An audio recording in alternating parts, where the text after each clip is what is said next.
జగన్, అది జగన్ సార్ కారే కదా? అరే ఏమేంటిది తెలియదు. చూద్దాం. కార్లు ఏంటి ఎవరు లేరు? ఆయనకి ఏమైంది? బయటికి నువ్వు వెళ్ళి మంచినీళ్ళు తీసుకురా.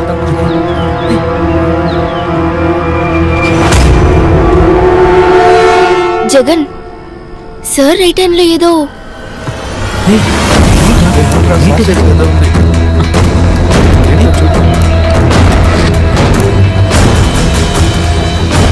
మీరు ఈ బాడీని హాస్పిటల్కి తీసుకెళ్ళండి.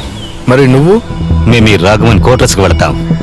అక్కడ లేకుంటే స్టేషన్కి, కాలేజీకి ఫోన్ చేసి మన వాళ్ళందరిని రమ్మను. అందరినీ స్టేషన్ దగ్గర అసెంబ్లీ చేయి. సరేరా.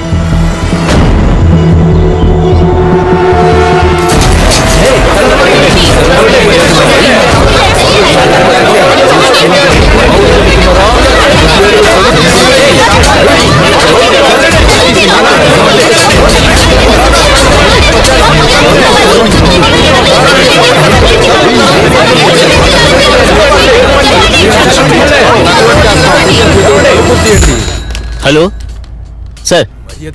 లేదు సార్, ఇంకా వచ్చి చేరలేదు. ఒక వ్యాన్లో ఫోర్స్ ఇక్కడికి వచ్చి చేరుతుందని చెప్పారు, ఇంకా రాలేదు. ఇక్కడ ఒకటే గొడవగా ఉంది సార్.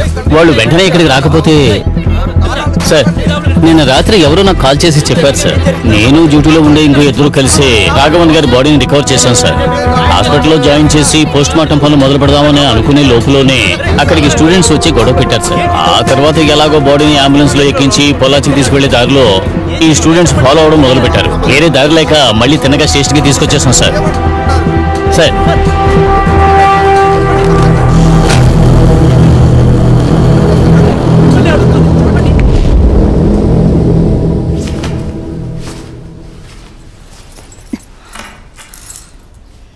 ఏంటి ఇంత త్వరగా బయలుదేరారు?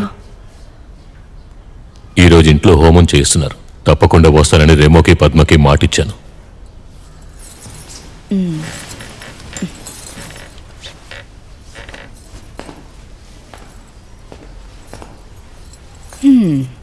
వాళ్ళు హోమం చేసి ఏ ప్రయోజనం లేదు. మీ వంశానికి వారసుడు నా నుండే రావాలి.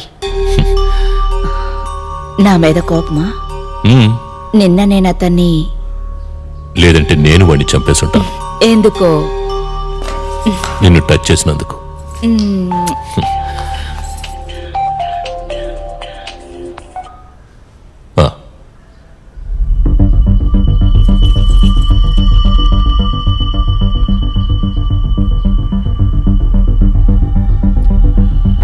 కేరళ కర్ణాటక సరిహద్దు ప్రాంతంలో తీవ్రవాదులు దాడి చేశారు. ఈ దాడిలో సిఐ రాఘవ్తో పాటు 9 మంది పోలీసులు మరణించారు. కాళీపురం కసబాసా alias Raghava, Palakkad area IG Chandrashekar కుమారుడైన అర్జున్ చంద్రశేఖర్, అతనికి కాబోయే భార్య ప్రియా మీనన్, ఇంకా 6 సివిల్ పోలీస్ ఆఫీసర్స్ మందు పాత్రల దాడిలో మరణించబడ్డారు.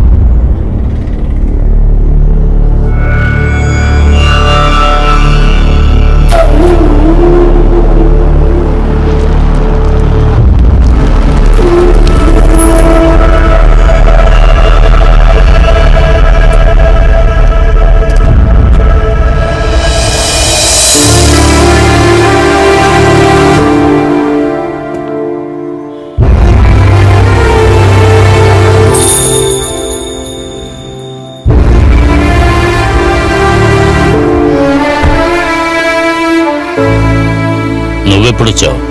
నేను ఇక్కడే ఉన్నాను.